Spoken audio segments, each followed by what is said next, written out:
அன்பு சகோதரர்களே, இன்று நாம் தியான வாக்கியங்களாக எடுத்திருப்பது எஸ்தர் 4ஆம் அதிகாரம் 17ஆம் இறைவார்த்தையில் இருந்து வாசிக்க கேட்கலாம். சாவுக்குரிய துன்பத்தில் துடித்த எஸ்தர் அரசே ஆண்டவரிடம் அடைக்கலம் புகுந்தார். இந்த நிலையில் இஸ்ரேலின் கடவுளாகி ஆண்டவரை அவர் பின்வருமாறு மன்றாடினார். என் ஆண்டவரே, நீர் மட்டுமே எங்கள் மன்னர். ஆதரவற்றவளும் உம்மை தவிர வேறு துணையற்றவளுமாகி எனக்கு உதவி செய்யும். ஏனெனில் நான் என் உயிரை பணயம் வைத்துள்ளேன். ஆண்டவரே, நீர் எல்லா இன்னல்களிலிருந்தும் இஸ்ரேலரை தெரிந்தெடுத்தீர் என்றும் அவர்கள் மூதாதையர் அனைவரிலிருந்தும் எங்கள் முன்னோரை என்றென்றைக்கும் உரிமை சொத்தாக தெரிந்தெடுத்தீர் என்றும் நீர் அவர்களுக்கு வாக்களித்ததை எல்லாம் நிறைவேற்றினீர் என்றும் நான் பிறந்த நாள் தொட்டு என் குலத்தாரும் குடும்பத்தாரும் சொல்ல கேட்டிருக்கின்றேன். ஆண்டவரே, எங்களை நினைவு கூர்ந்தருளும். எங்கள் துன்ப வேளையில் உண்மையே எங்கள் வெளிப்படுத்தும். தெய்வங்களுக்கெல்லாம் மன்னரே, அரசுகள் அனைத்திற்கும் ஆண்டவரே, எனக்கு துணிவை தாரும். சிங்கத்திற்கு முன் நாவன்மையுடன் பேசு வரத்தை எனக்கு வழங்கும். எங்களுக்கு எதிராக போரிடுபவனை மன்னன் வெறுக்கச் செய்யும். இதனால் அவனும் அவனை சேர்ந்தவர்களும் அழியச் செய்யும். ஆண்டவரே, உமது கைவன்மையினால் எங்களை காப்பாற்றும். ஆதரவற்றவளும் உம்மை தவிர வேறு துணையற்றவளுமாகி எனக்கு உதவி செய்யும். அன்பு சகோதரர்களே, ஆண்டவருடைய கருணை இன்றைய வாசக பகுதியிலே நாம் அழகாக பார்க்கலாம். ஆண்டவருடைய கருணை மகத்தானது. எந்த அளவுக்கு செயலாற்றி இருக்கிறது என்பதனை எஸ்தர் அரசனுடைய வாழ்க்கையிலிருந்து நாம் புரிந்து கொள்ளலாம். எஸ்தர் ஒரு யூத பெண்மணி.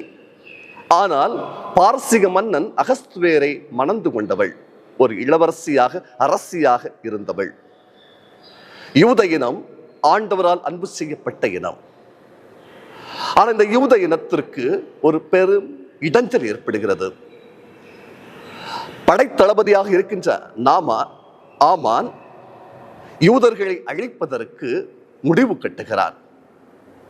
எனவே யூதர்களுக்கு வந்த இந்த நெருக்கடியை ஆண்டவரின் துணை கொண்டு யூதர்களை காப்பாற்றுவதற்கு எஸ்தர் அரசி ஆசிக்கிறாள். காரணம், யூதர்கள் ஆண்டவரால் அன்பு செய்யப்பட்டவர்கள், தெரிந்தெடுக்கப்பட்டவர்கள், காலம் காலமாக வழி நடத்தப்பட்டவர்கள், கடவுள் என்று அவர்களோடு இருந்தார் என்று எஸ்தர் அரசி தன்னுடைய வார்த்தையின் மூலமாகவே சொல்லுகிறாள். அவள் ஆண்டவர் நோக்கி கதறுகிறாள். ஆதரவற்றவள் நான், துணையற்றவள் நான். இப்பொழுது பெரும் இடைஞ்சல், பெரும் நெருக்கடி, பேரிடர் சூழ்ந்து இருக்கிறது. இந்த நேரத்தில் என்ன செய்ய வேண்டும்? உமது கருணையை எங்கள் மீது காட்ட மாட்டாயா என்று ஆண்டவர் நோக்கி முறையிடுகின்ற பகுதி ஜெப பகுதி இன்றைய வாசக பகுதியாக தியான வாக்கியமாக நாம் பார்த்திருக்கின்றோம். என் ஆண்டவரே, நீர் மட்டுமே எங்கள் மன்னர். ஆதரவற்றவளும் உம்மை தவிர வேறு துணையற்றவளுமாகி எனக்கு உதவி செய்யும் என்று ஆண்டவரை இறுக பிடித்து கொண்டு அவர் ஜெபிக்கின்ற ஒரு பகுதி இன்றைய பகுதியாக நாம் பார்க்கலாம். லூக்கா நற்செய்தி 18ஆம் அதிகாரம் 7வது இறைவார்த்தையில் நாம் வாசிக்கிறோம் இப்படி: தாம் தேர்ந்து கொண்டவர்கள் அல்லும் பகலும் தம்மை நோக்கி கூக்குரிடும் போது அவர் அவர்களுக்கு நீதி வழங்காமல் இருப்பாரோ? இதுதான் ஆண்டவருடைய கருணையாக பார்க்கலாம். தம்மை நோக்கி முறையிடுகின்றவர்களை, தம்மை நோக்கி கூக்குரிடுகின்றவர்களை கடவுள் செவி சாய்க்கிறார். காது கேளாதவர் அல்ல நம் கடவுள், கண்டும் காணாமல் இருக்கின்றவல்ல நம் கடவுள், கருணை நிறைந்த கடவுள். யாரெல்லாம் நம்பி ஆண்டவரிடம் தஞ்சம் அடைகின்றார்களோ அவர்களுக்கு துணை செய்கின்றவர் நமது கடவுளாக இருக்கிறார். எஸ்தர் அரசி ஆண்டவர் முறையிட்டார். சதி செய்ய நினைத்த ஆமான் அகஸ்வேர் மன்னனாலேயே சிறையிடப்பட்டு கொலை செய்யப்படுகிறார். யூத இனம் அங்கே பாதுகாப்புடன் இருப்பதாக அங்கே நாம் பார்க்கலாம். கடவுள் அவர்களை கைவிடவில்லை. கடவுளின் கருணையை நாம் பார்க்கலாம். தவக்காலத்திலே ஆண்டவருடைய கருணைக்காக ஒவ்வொரு நாளும் இறைஞ்சி ஜெபிக்க வேண்டும். ஆண்டவருடைய கருணை நமது குடும்பங்களில் கிடைக்க ஜெபிக்க வேண்டும். அருள் உதவிக்காக நாம் ஜெபிக்க வேண்டும். கடவுள் நம்மை ஒரு காலம் எந்த துன்பம் வந்தாலும் கைவிட மாட்டார். துன்பம், நெருக்கடி, இடர்கள், நோய்கள் நம்ம சூழ்ந்து நெருக்கின்ற போது, மற்றவர்கள் சூழ்ந்து நெருக்கின்ற போது தளர்ந்து போய்விடக்கூடாது. கடவுளுடைய கருணை மகத்தானது என்பது உணர்ந்து கொண்டவர்களாக கடவுளுடைய கருணைக்காக புகழ வேண்டும்.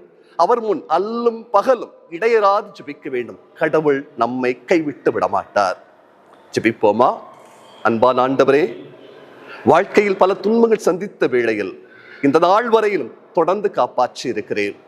இன்னும் தொடர்ந்து வருகிற நாட்களில் உமது கருணைக்காக காத்திருக்கின்ற எங்களுக்கு உமது கருணையை எங்கள் மீது நிறைவாக பொழிந்தருளும். ஒரு காலம் உம்மை விட்டு விலகாது உம்மை பற்றிக் கொண்டு வாழ அருள் தருவாயாக. ஆமேன்.